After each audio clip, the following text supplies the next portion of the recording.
with my internet. Okay, it says we're live, so we'll just sit here and we'll chat for a second while people. Okay, and then can you see where those people are joining? I can see. Okay, I cannot see that. Okay, that's something I see then. That's close. Okay, move to this. It's more of a.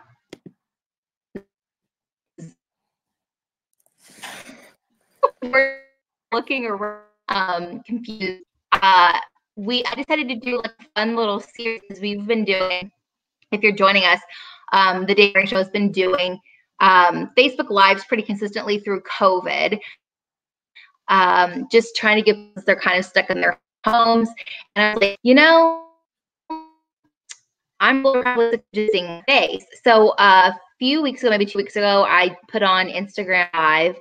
Hey, would you like with someone and like in a cool profession? What professions would you like to see? So I got things from like esthetician to whatever it may be. But I kept getting over and over people who thought it would be super cool for me to talk to a mortician or a funeral director, someone else. There were other ones that people considered similar, which were like autopsies, which I know that's very different.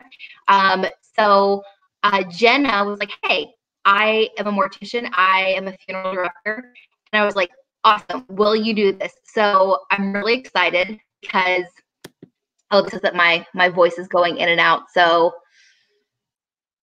this may be questions that would make sure my audio isn't terrible. Jenna, are you hearing me okay on your end? I can hear you. It does lag a little bit, but I can hear you. Okay, but it's not like cutting in and out. No, nope. Sometimes it's glitchy where it is, but sometimes I can hear you just fine. Okay. So I don't have these questions. I have a full list of questions. People sent so many questions to ask you. And the first thing, without even looking at this, I'm looking at you. You look very young.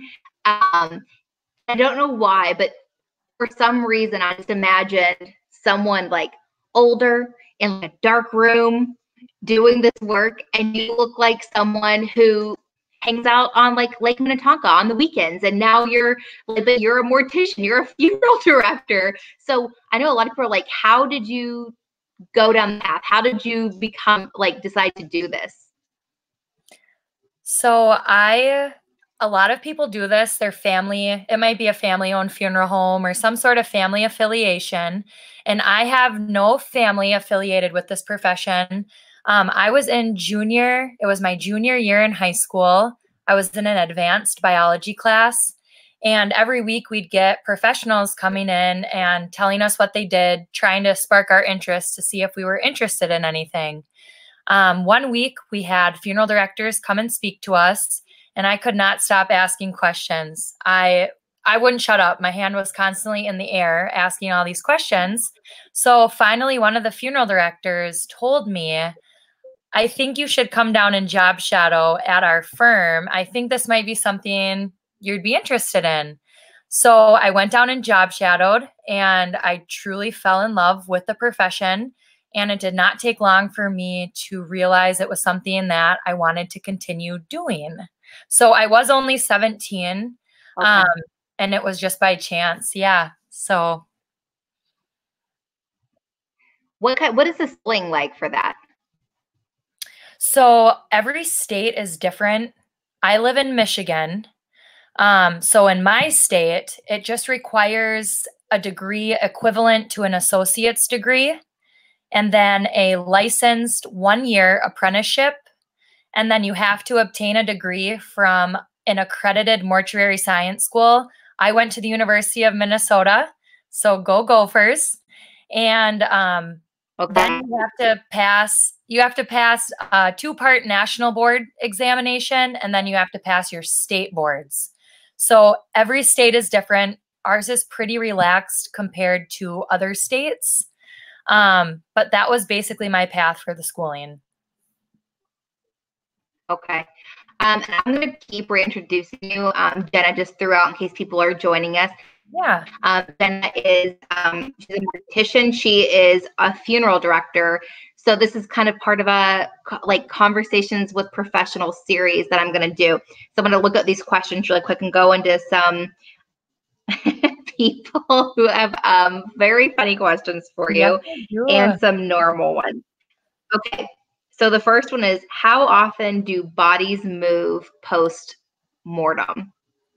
Okay, so that's a very interesting question. It is very rare that bodies move post-mortem. I swear people ask me this all the time. They think it's something that it just must happen all the time. It doesn't. It's very rare. I'm on my 8th year working in the funeral profession, and I have not seen it one time. I have not seen a body move post-mortem ever. Okay. So I got the question over and over and over again. Do you believe in ghosts or spirits? So I do believe in spirits, most definitely. There have been scenarios where in certain parts of the funeral home here, if I'm walking, for example, if I'm walking up from the basement area, several times I've had this wave of energy pass over me, and I've never seen anything, but I would contribute that to spirits. I mean, I've talked with other funeral directors I work with, and they all say the same thing. It's this one spot in the funeral home where this wave of energy you feel. It's very bizarre, but it happens quite frequently, and it doesn't just happen to me. So yeah, you kind of answered one of the questions where you said you haven't seen anything, because I had so many people asking, does she have any ghost stories? Has she like experienced anything, supernatural? But you kind of answered that other than just feeling something. Yep, that's it. Just feeling something. I've never seen something. There was a former owner of this funeral home who swore that there was a young boy that he would see over and over and over. And he was dressed in like olden day clothes, and he swears he'd see him throughout the funeral home. But we've never seen him. We've only heard him tell the stories. So I have no truth behind that. Okay. Someone asked, do bodies make a sound while you're in them? Okay, so very different than moving. They can make noises. And this has happened to me one time. I just started out as an apprentice, so I was very new. And I was embalming a body with one of the funeral directors here, and he had to step out. He had to take a call. So here I am alone in this preparation room, me and this body. So instantly I'm thinking like, oh my goodness, please don't let anything happen. Like I was very just scared. And all of a sudden I heard a noise. I heard like it was a moaning noise, a very I don't know, it was very distinct moaning noise. And instantly I freaked right out. I was like, holy cow, this is happening. This is it. No one's going to believe me. Oh my goodness. So then after a few minutes had passed and I'd heard it a few more times, I waited by the door for that funeral director to come back. And when he came back, I told him, I said, you are never going to believe what I just heard. You will not believe me. I said, I heard a moaning noise coming from the deceased individual. And he kind of smiled at me and he walked over to the person and gave like a light push on their chest, and the person moaned even louder. And he explained to me that sometimes there can be air trapped in the lung and it can escape, and it does hit the vocal cords and it does make that moaning noise. It's very rare, but it does happen. So it was a little freaky, but it does make sense. Oh my gosh. Yeah. Yeah. Okay, yeah, that would have you just staying in there thinking, oh, no one's going to believe this. Very different reaction than what I would have had, which would have been like, and like running out of the room, terrified. Gotta get out of here. Right. And I didn't. Just joining us, this is Jenna. She's a yeah. Oh, sorry. she's a mortician and she's a funeral director. Yes. I was going to say too, we have a little bit of a lag here, so you'll notice that. And that's okay. That's okay. After you speak, I can give it a few seconds to let it catch up. And back to that question that noise came out of that person. I didn't think anyone would believe me. And after it happened, that first time, it had never happened again. So it had been years since this has happened. Very rare. Okay. Okay, so that is, I'm going to do like kind of a piggyback one. What is the most difficult part of your job, and what's the most fulfilling part of your job? So the most difficult part of my job is when I do see young tragic deaths occur, or if I know the person that passes away. That can become very difficult for me. I'm a sensitive person, so to separate my grief and to separate also being professional, it can be tough.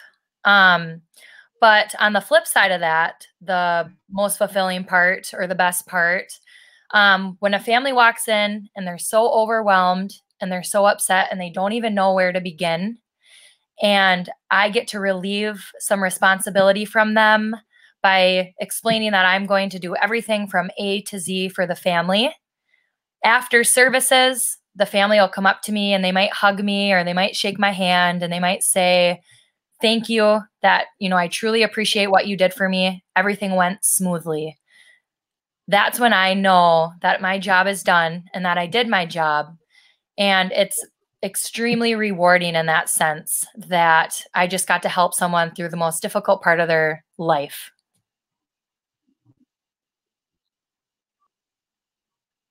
Yeah, that's you're in one of those fields that people will just remember, it's one of those roles that can just, like you said, just really help someone through arguably one of the most difficult things they'll go through in life. So it's nice to have someone just kind of take the reins on that. And that's what you do for those families, which is really great. You kind of mentioned that it's difficult when it could be someone, and someone actually had asked if you have had to work on someone that before, but it sounds like you have.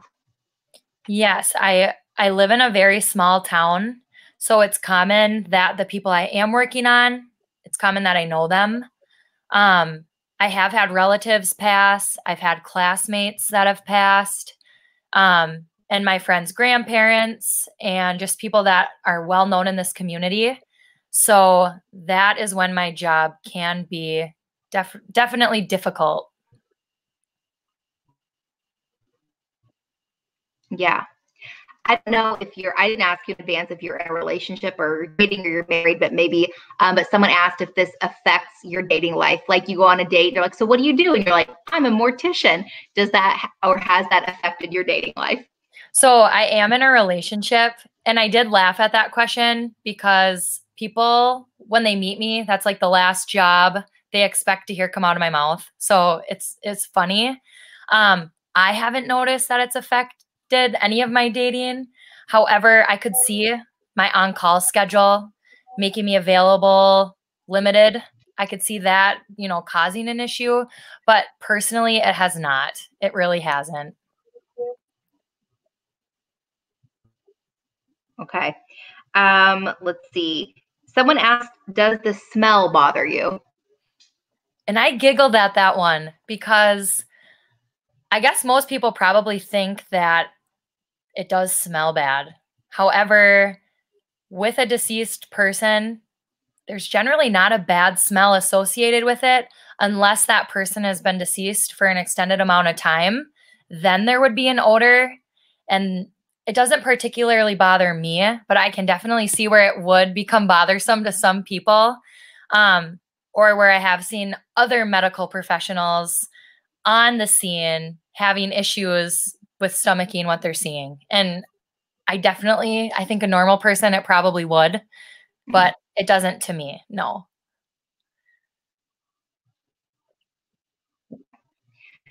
Someone asked if you sew, this is so like, but they asked if you sew the lips shut. So we do not. We do not sew the lips shut. We use a different technique, basically, and it's way less invasive than sewing the mouth closed. So that's something that used to happen, or maybe some other places do. I'm sure. I mean, it's a technique I learned in school, so I know that other firms use it. However, I work at a firm that doesn't use that technique. I do believe in the olden days, way back when, before these other techniques were probably known, it's all they had. So they used to, but we do not. I do not. Gotcha. Let's see. Do you think being a mortician makes you better at working through the stages of grief? So this was an interesting question because I do not think it doesn't make it better for me or necessarily that I'm better at it. I think it just helps me understand that it is important for me to experience those stages of grief.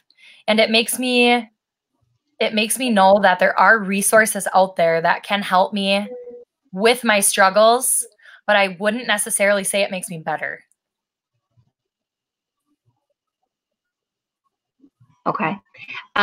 Someone said you said you're a sensitive person earlier, but someone had asked if it's hard to do your job. Like, does it get way heavy on you? And it does. It really does. I always say that it's emotionally draining when you're giving all you have to help a family in need.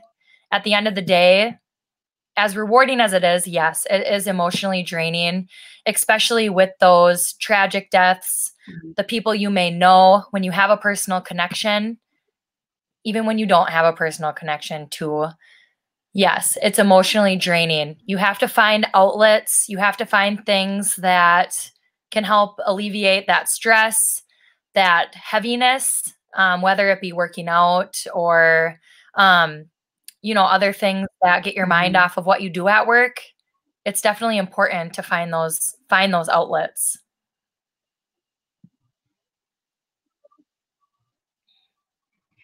When bodies are brought in, do you know what happened to them pretty frequently or no?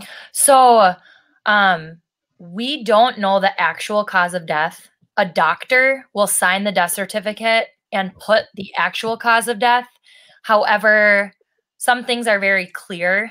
A funeral director, like the firm I work for, we are the ones who actually go to the place of death and we bring that deceased person back into our care. So when we're on scene, sometimes it's clear what the person may have died from, or you may hear the medical personnel talking about it if you're not sure, or other speculations, but not always do I know the cause of death. Yeah. Okay. Someone, because this is something, and I'm sure you hear it all the time, but someone asked, why is it so expensive? Why is it so expensive to have a funeral and to do the whole process? So my answer to that is it is so expensive because people are only seeing that bottom line dollar. If you were to look at an itemized list of a funeral expenses, you would see on top of our service charge, there is the casket. There is a cost for obituary. There is a cost for the cemetery, for the flowers, for the priest or the pastor that did the service. So many things add up very quickly. So if you're looking at just the bottom number, absolutely, it is expensive. However, people need to realize more. Everything that the funeral director is doing and all of those charges that make it so expensive. It's not, I see a $10,000 funeral and that's not pure profit to the funeral home at all. a lot of those expenses come from the list that I just said, basically cemeteries, caskets, vaults. It does add up. It does.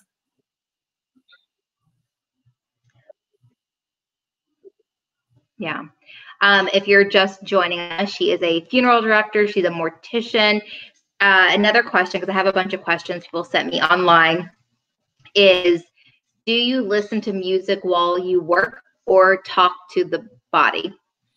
So I don't talk to the body.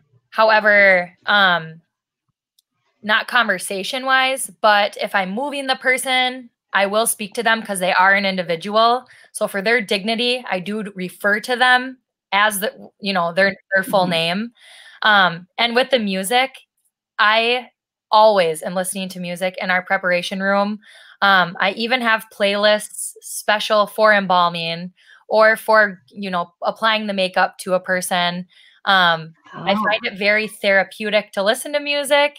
It puts me in a very focused mindset, and it also relaxes me. So I need music to do my job.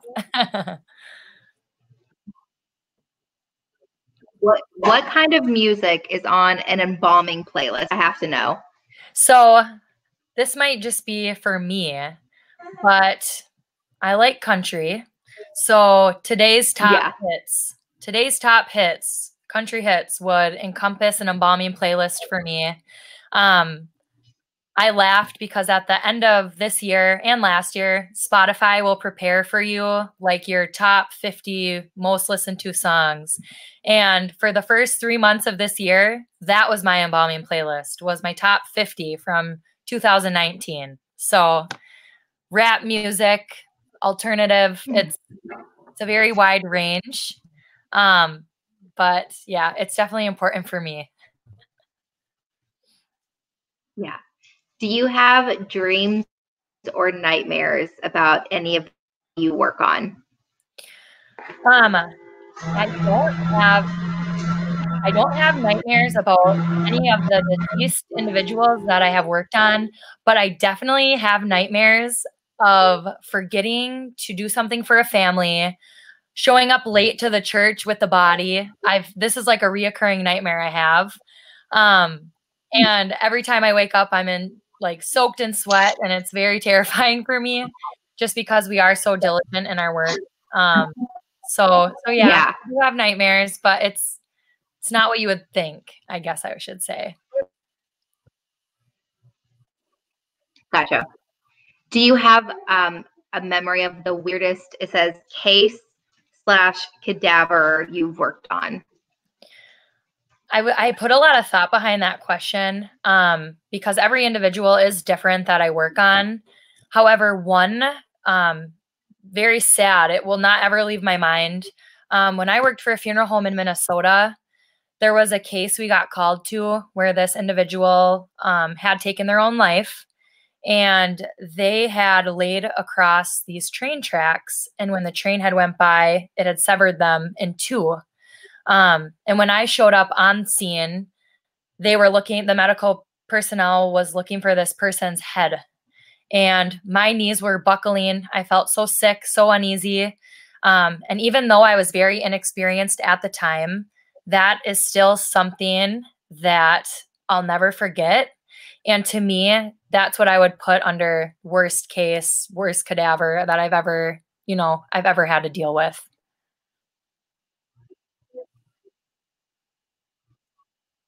Yeah, I mean, understandably so. Wow. Yeah, I think that for me, like I know you earlier, it's what your firm does, but I didn't realize that like the funeral director or mortician goes to the scene like that. So that's so surprising to me, the extra things that you see that I don't know why I just assumed the hospital either brought them to you or you went to the hospital once everything was done and so I didn't know that. Yeah. Also too, there are in bigger cities, there are companies that strictly do removals for funeral homes. All they do is they bring the deceased back to the funeral home all night long when that's their shift. That's what they do. But in our small town and in our area, We don't have that luxury. So if you're the funeral director on call, you are the one going on the death call. You're going to the house, you're going to the hospital, the nursing home, wherever the death may have occurred. That's where you're going. So. Okay. Let's see, there's a few more of these questions. What is the biggest misconception about your work? And if you are just listening, Jenna, she is a mortician and a funeral director, or just watching. So I would say the biggest misconception in my line of work, I hear this all the time. People say cremation is the easiest way to go. The easiest way to go. Pick cremation. Well, I have found that that is actually harder on the family. It's not easier. It's harder because that family doesn't get the opportunity to see their loved one and to actually see the person deceased. I think it's harder for them to accept that that person is actually gone. So for me, and I know everyone's different, but for me, seeing is believing. Mm-hmm. And I won't believe that my loved one is gone until I get to see them. Mm-hmm. And I know that, I'm aware of that. And I feel like in today's world, a lot of people don't understand that. They think if they don't see it, that it never happened. And in reality, you are just delaying your grief. You're just delaying yourself from getting that closure that you need to move on in your life. And if people ask me this question, that's always what I will say, is that people think that cremation is the easiest.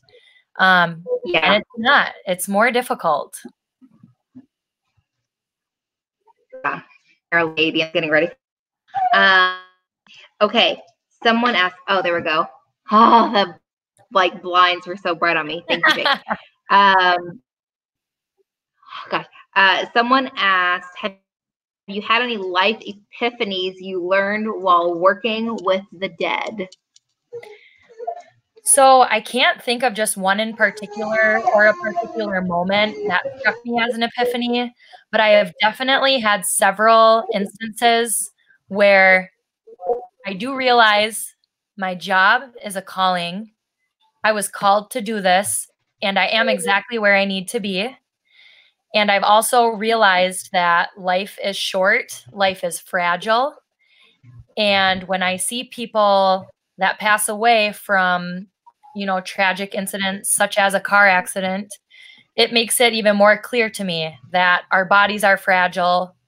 This is just a shell, and it doesn't take much for an outside force to end that or to disrupt that. And I would say that is an epiphany, definitely realizing those things in my line of work.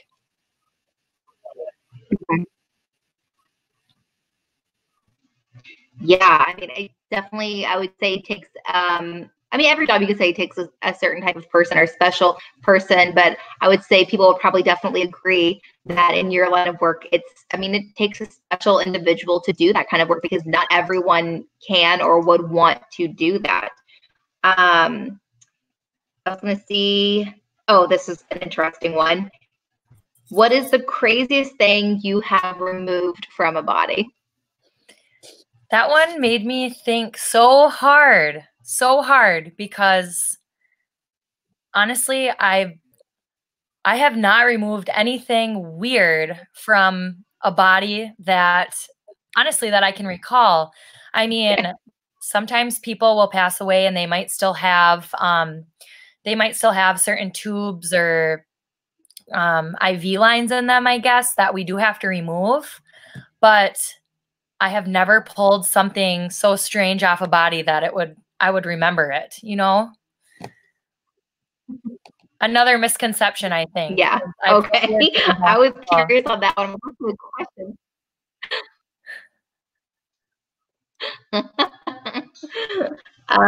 Let's see. Someone said, does your job make you think about your own death and dying more or less? I definitely think that not maybe my own personal death or dying, but it makes me more aware that death is a real thing, that our bodies aren't invincible. But yet again, they are fragile. And it has made me cherish the people in my life that I care about. And it's made me realize that sometimes just spending time with people that you do cherish is something that you'll never get back. You'll never make, going to your grandparents on a Sunday morning is something that you'll never regret. You'll never. So. Yeah.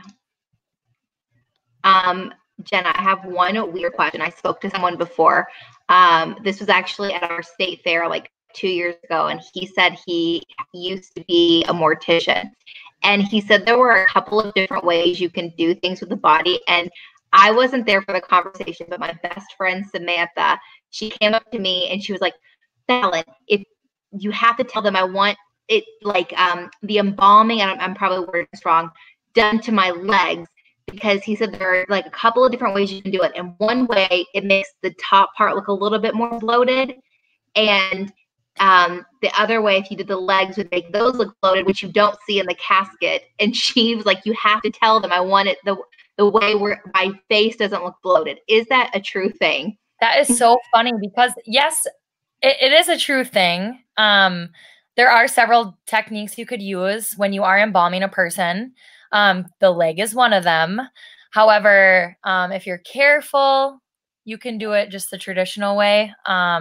So that's funny though that she said that, because people will make those comments to me all the time, whether it be about makeup or you're going to make me look pretty, or you better put a smile on my face when I go, and we got to get this written down so that you know. And it's just so funny. But there is some truth behind what your friend told you.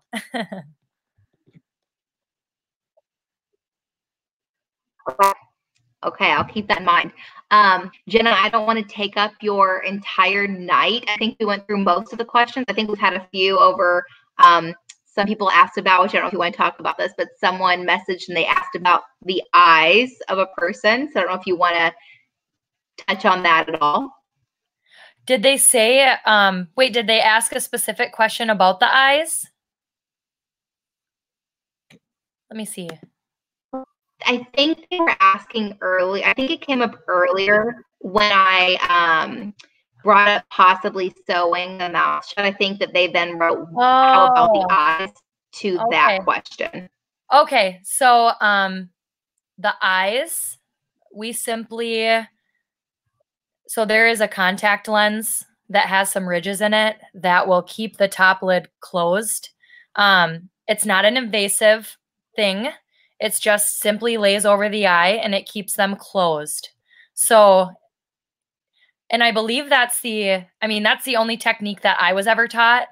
So I am unaware if there is someone out there who sews eyes closed, but I believe the eye cap is the only way to close the eyes. So if someone passes away and their eyes are wide open, we simply just put that eye cap on their eye.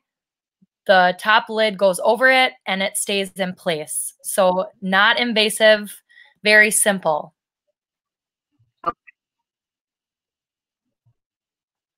Okay. Well, Jenna, I feel like I've learned so much. You have a very fascinating career. I know you've said that it's what you're meant to do, and you just feel it. And I'm like, I know a lot of people go through life not finding their passion or what they feel like they were meant to do. So I think it's really awesome that you found that. Thank you. Thank you. I appreciate it. And I do. I have a passion for what I do. I love answering questions, helping people figure out the misconceptions related to the profession. So I appreciate you having me. Yeah. Thank you for joining me. Jenna, do you want people to follow you on Instagram, or is that weird? Yep. If you don't want them to, that's fine. Nope. They can follow me on Instagram. My handle is @JLynn, LYNN, Lees, LEIS. And you can see pictures of a lot of pictures of my golden doodle on there. So it's perfect. If people want to follow me on Instagram, feel free. Thank you. Okay, great. Well, thank you so much for your time tonight, Jen, and thanks to everyone that watched. We appreciate it. That was so fun. Thank you.